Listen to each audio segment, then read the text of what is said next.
Pourquoi le peuple noir a été colonisé? Pourquoi une partie d'entre eux ont été mis en esclavage? Voilà une question que se posent beaucoup de personnes, auxquelles on va répondre en nous appuyant de Bibel. Kalatambale, c'est le livre. C'est l'histoire du peuple noir qui a été restaurée par le seul enseignant Zulu Lassan en notre époque. Et c'est le livre qui parle de l'histoire de l'humanité, de la raison du pourquoi de tout ce qui est. Donc ici, pour pouvoir répondre à cette question, on va aller dans Bébou Sedi, qui est le livre qui s'appelle Extirpation de la servitude.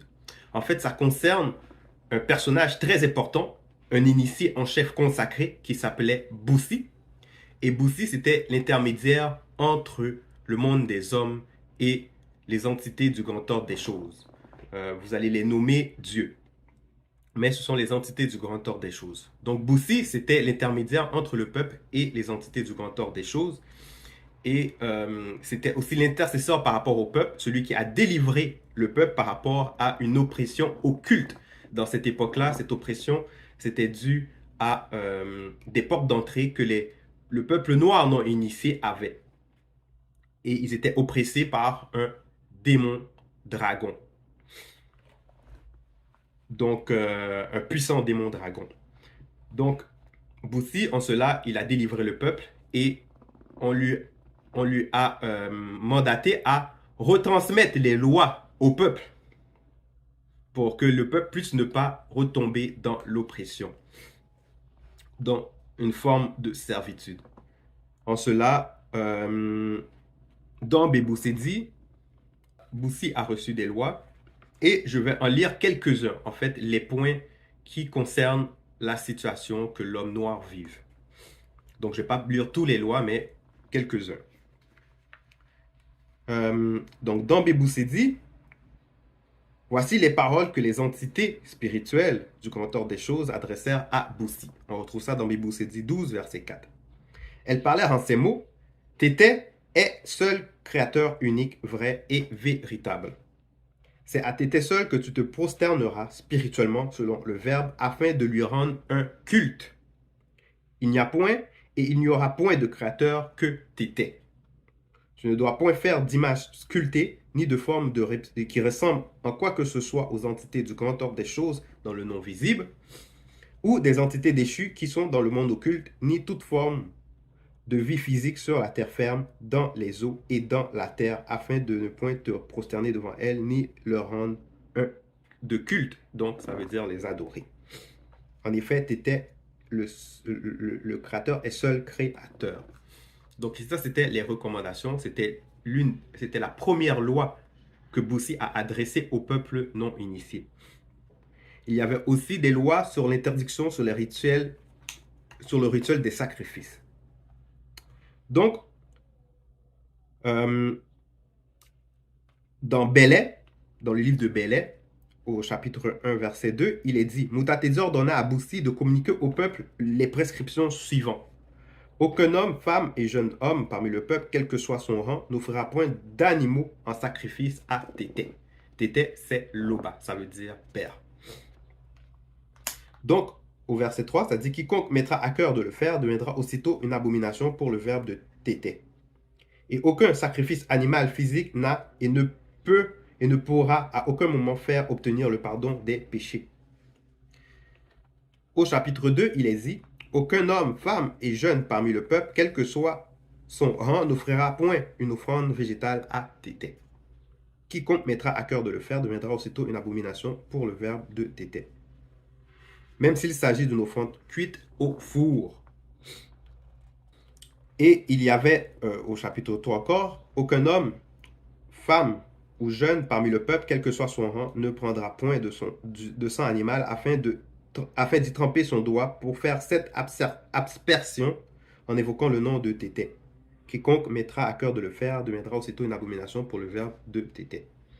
Et il y avait aussi dans Bélé, au verset 14, le culte interdit. Moutatedi dit à Boussi: Si un homme consulte, donc demande de l'aide, d'une manière ou d'une autre, les esprits des morts, en fait, les esprits des morts, ce sont des démons familiers, ce qui est une forme d'idolâtrie. Mudi Mabeko Kisedi interviendra spirituellement contre lui en l'excluant du peuple des initiés. Mudi Mabeko Kisedi, c'est l'entité des châtiments en charge du domaine de la nature. Donc, vous ne devez point rendre de culte à vos ancêtres, quel que soit le motif, ni les évoquer après leur rupture, donc leur mort dans le visible.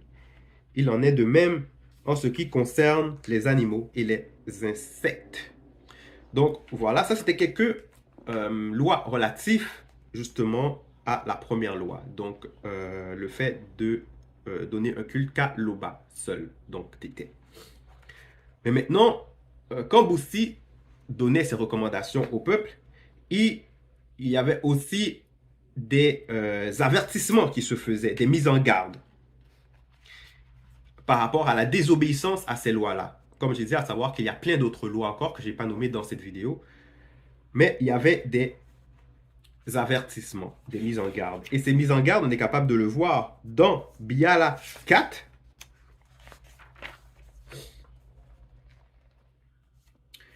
où il est dit, au verset 9, c'est toujours Boussi qui communiquait ça au peuple. Il a dit, mais si vous commettez de tels péchés, je vous avertis solennellement aujourd'hui, Mouta Tedi m'en est témoin, que vous ne tarderez pas à être dominés. Donc, dominé. Au verset 11, il est dit, et Mouta Tedi retirera sa protection du milieu de vous. Ainsi, vous serez dispersés parmi les territoires volés par les Blancs et les sans-mêlés. On ne retrouvera qu'un petit nombre d'entre vous dans les pays où Moudi Mabekok s'est dit laissera que vous soyez exilés. Vous voyez, laissera. Donc, ça veut dire que la protection sera enlevée. Donc, ceux qui allaient désobéir allaient récolter le fruit de leurs agissements, de leur désobéissance, puisque les entités allaient plus les protéger. Au verset 12, il est dit là, vous adorerez les faux dieux taillés par les hommes dans du bois et dans de la pierre, des faux dieux qui ne peuvent ni voir, ni entendre, ni manger, ni sentir. Ces faux dieux taillés dans les bois et dans la pierre, c'est justement ce qui se passe actuellement. Oui, le faux Christ Jésus, où on le représente sur deux poteaux de bois, ou encore les autres religions qui vont adorer, ils vont rendre un culte devant une pierre, ils vont toucher à des pierres. Donc voilà, ici, ça dit les conséquences de qu'est-ce qui va arriver. Et ce n'est pas tout, puisque ces conséquences encore, on est capable de le voir dans Belay.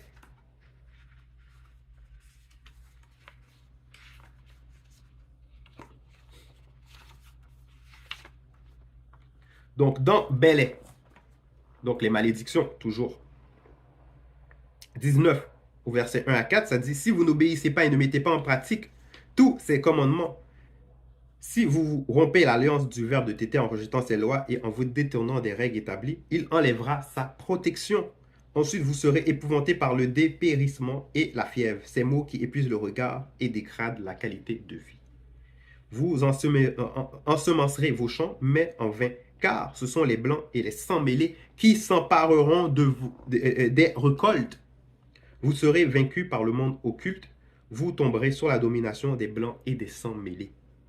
Vous fuirez même si personne ne vous poursuit.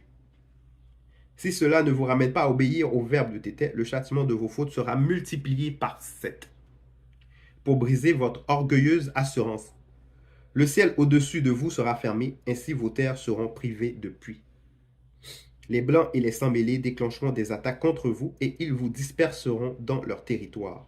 Votre pays sera réduit en désert et vos villes en ruines. Donc, c'est très explicite. Donc, je crois qu'en écoutant ce que je lis là, vous êtes capable de faire le lien avec l'histoire, avec ce qui est arrivé à nos ancêtres. Donc, au verset 7, il est dit, quant à ceux d'entre vous qui subsisteront dans les territoires des Blancs et des sans-mêlés, ils vous rempliront d'angoisse. Le simple bruit d'une feuille agitée par le vent vous mettra en fuite. Vous fuirez comme devant un ennemi en armes et vous tomberez, même si personne ne vous poursuit. Vous trébucherez les uns sur les autres, comme lorsqu'on fuit devant l'ennemi, alors même que personne ne vous poursuivra. Vous serez incapable de résister aux Blancs et aux sans mêlés. Finalement, vous mourrez en exil, dévoré dans les territoires des Blancs et des sans mêlés. Si quelques-uns d'entre vous survivent dans les territoires des Blancs et des sans mêlés, ils y dépériront à cause de leurs propres péchés et à cause aussi des péchés de leurs ancêtres. Donc, de quel péché de leurs ancêtres qu'on parle? Donc, ici, quand on parle du territoire des Blancs et des sans mêlés, comme ça a été dit dans l'autre livre, dans Biala, ce sont des territoires volés.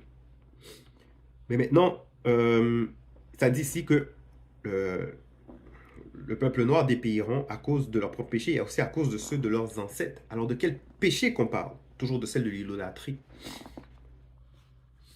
Maintenant, dans Biala 12, il y a encore des détails par rapport à les malédictions qui vont tomber sur le peuple. Parce que Boussi faisait plusieurs fois des avertissements, des mises en garde contre la désobéissance.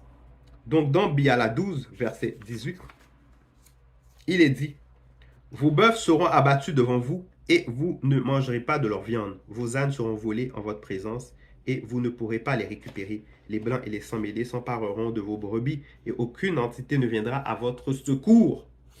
Sous vos yeux, vos fils et vos filles seront livrés à la servitude à des blancs et à des sans mêlés. Vous vous fatiguerez à guetter leur retour à longueur de journée et vous ne pourrez pas l'obtenir. Les blancs et les sans mêlés se nourriront de vos récoltes, de tout le produit de votre travail. Vous serez sans cesse exploité et maltraité. Le spectacle que vous aurez sous les yeux vous fera sombrer dans la folie. Au verset 23, Moutatedi retirera sa protection. Ensuite, vous serez déportés chez les blancs et les sans mêlés. Donc toujours dans le territoire que les blancs et les sans mêlés ont volé. Là, vous adorez leurs faux dieux qui ne sont que des statues de bois, de pierre ou faites d'autres matériaux, comme j'ai dit. Justement, les religions dites révélées et d'autres religions nouvelles. Donc au verset 24, toutes les terres qui ont été volées par les blancs et les sans mêlés, chez qui Moudi Mabeko qui s'est dit vous aurez laissé conduire, de là-bas, les blancs et les sans mêlés seront stupéfaits de ce qui vous arrive. Ils se mettront à ricaner à votre sujet et à se moquer de vous. Au verset 28, vous aurez des fils et des filles, mais vous ne pourrez pas les garder près de vous, car ils seront emmenés en exil. Au verset 30, les blancs et les sans mêlés qui séjourneront parmi vous augmenteront de plus en plus leur puissance, donc armes nucléaires et thermonucléaires, technologies qu'ils ont volées à notre race noire, tandis que vous perdrez progressivement la connaissance de ces technologies. Donc, tout ce que eux autres font actuellement, ça vient de l'Afrique. Ils ont volé ça là-bas. Et ça le dit dans Bible. Ce sont eux, au verset 31, ce sont eux qui vous prêteront de l'argent et non plus vous qui leur en prêterez. Ils seront vos maîtres et vous serez à leur service. Au verset 34, si donc vous ne servez pas l'Oba avec joie et de tout votre cœur, lorsque vous aurez de tout en abondance, vous serez dominés par les blancs et les sans mêlés à cause de la protection que Moutatedi, l'entité, aura retirée. Vous aurez faim et soif, vous serez nus et privés de tout. Nus et privés de tout. Ce qu'on montre dans la télévision, le peuple en Afrique, qui sont nus, privés de tout. Au verset 35, les blancs et les sans mêlés vous placeront sous le fer et le fer sous vos épaules, jusqu'à ce qu'un grand nombre d'entre vous soit exterminé. De très loin, du bout de l'extrémité de la terre, Moutatedi enlèvera sa protection, ainsi viendront les blancs et les sans mêlés, dont plusieurs d'entre vous connaissez la langue. On continue, les blancs et les sans mêlés se lanceront contre vous, comme un aigle qui fonce sur sa proie. À coups de fouet, de ruse, de trahison, de meurtre et de manque de connaissance de votre part, vous perdrez peu à peu votre héritage. Donc voilà, il parle du processus. À coups de fouet, de ruse, de trahison, fait que tout ça, c'est arrivé à un moment donné dans l'histoire. Donc les Noirs ont accepté les Blancs chez eux et ils ont donné des connaissances et eux autres étaient venus par ruse pour prendre. Et après est venu les restes. Voilà. Donc l'héritage, donc vous perdrez peu à peu votre héritage. L'héritage issu de l'œuvre de la manifestation de la volonté de Loba, qui vous a aussi béni des bénédictions de grands et profonds gisements de pétrole, gaz et d'autres richesses du sol connues uniquement des initiés, par les initiés qui se trouvent dans les profondeurs de la terre. Alors, pour cela, les blancs et les sans mêlés vous livreront au tourment et vous vous détesterez les uns les autres. Ce sont les blancs et les sans mêlés au visage dur qui n'auront ni respect pour les vieux, ni pitié pour les enfants. Ils s'empareront de vos bêtes et de vos récoltes, et vous mourrez de faim. Ils ne vous laisseront ni blé, ni vin, ni l'huile, ni les petits de vos troupeaux de bœufs, de moutons ou de chèvres, et un grand nombre d'entre vous finira par disparaître. Donc voilà, ça va être tout pour les malédictions, les mises en garde que Boussi a fait au peuple. Mais maintenant, pour que ça arrive justement à ce niveau-là, il a dû y avoir, on va dire, un processus. Et ce processus, on va pouvoir le voir dans les écrits que les Grecs qui ont voyagé en Afrique ont pu relater lors de leur contact avec le peuple noir. Donc on est capable de voir ça dans le livre de Diodore de Sicile. Donc dans son livre, qui est intitulé Bibliothèque historique, tome 1er, livre 3, au chapitre 2, il est dit des Éthiopiens de ce qu'ils pensent de leur ancienneté par rapport aux Égyptiens. En fait, déjà pour préciser, les Éthiopiens, ce n'est pas l'Éthiopie actuelle. Ce n'est pas ce qu'on voit en Afrique de l'Est, non. L'Éthiopie, dans l'époque, identifiait l'Afrique presque en généralité. En fait, le peuple noir. Parce que l'Éthiopie veut dire visage brûlé. Et les Éthiopiens identifiaient tous ceux qui étaient dans l'Afrique centrale, depuis l'ouest jusqu'à l'est, jusqu'au sud. Pendant que les Égyptiens, c'était ceux qui étaient dans l'Afrique du Nord, plus vers l'est. Donc il est dit, les Éthiopiens se disent les premiers de tous les hommes et ils en donnent des preuves qu'ils croient évidentes. Donc là, le reste, vous pouvez le lire, mais on va aller au point intéressant. Les Éthiopiens disent aussi que ce sont eux qui ont institué le culte des dieux, les fêtes, les assemblées solennelles et les sacrifices. En un mot, tous les pratiques par lesquelles nous honorons la divinité. Donc ici, on parle maintenant de culte des dieux. Comment ils ont fait pour passer de culte au créateur, au seul créateur unique, Loba, à culte des dieux. Et en plus, ils font des sacrifices. Parce que ça le dit ici. C'est eux autres qui ont institué les sacrifices. Donc, on continue. C'est pour cela qu'ils passent pour les plus religieux de tous les hommes et qu'on croit que leurs sacrifices sont les plus agréables aux dieux. Ils disent que les dieux ont récompensé leur piété par des avantages considérables, comme de n'avoir jamais été sous la domination d'aucun despote étranger. Et en effet, ils ont toujours conservé leur liberté par la grande union qui a toujours régné entre eux, et des souverains très puissants qui les ont voulu subjuguer ont échoué dans leurs entreprises. Donc ici, on voit une similitude entre les lois que Boussi a transmises au peuple et ce que les Éthiopiens d'avant la colonisation ont relaté à travers les Grecs, à travers Diodore de Sicile, que si ils s'appliquaient dans le culte, en fait, dans le culte réservé à ce que les autres y conçoivent comme l'être supérieur ou bien le créateur, que justement, ils n'allaient pas se faire dominer. Mais ici, on voit bien que, après, dans l'histoire, quelques siècles après, se sont fait dominer. Parce que Diodore de Sicile, c'est un historien grec du 1er siècle avant JC. Et on est capable de voir que l'Égypte s'est fait dominer. Ce qui montre par là que leur croyance là, ce que maintenant les Kémites vont vouloir prôner comme Osiris, Isis, Horus, ce sont des faux croyances. Ce n'est pas le croyance initiale, puisque les ancêtres le confirment, mais les autres étaient dans le faux. Mais aussi on est capable de voir que les ancêtres non initiés, c'était des ancêtres non initiés rebelles, ils ont modifié les lois. En fait, les prêtres, les faux prêtres corrompus ont modifié les lois.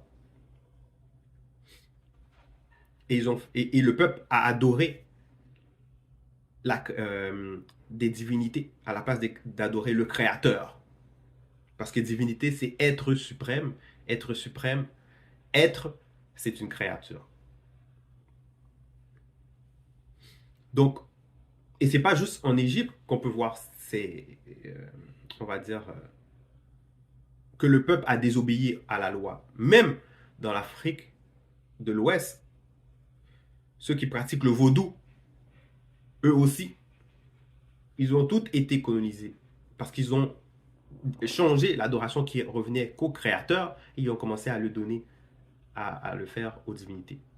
En fait, ils ont été séduits et pas par les bonnes entités. Parce que les bonnes entités n'auraient jamais permis que on les donne un culte. Ils ont été séduits par des esprits occultes, des démons. Ils ont été leurrés aussi en fonction de leur propre convoitise, de leur porte d'entrée.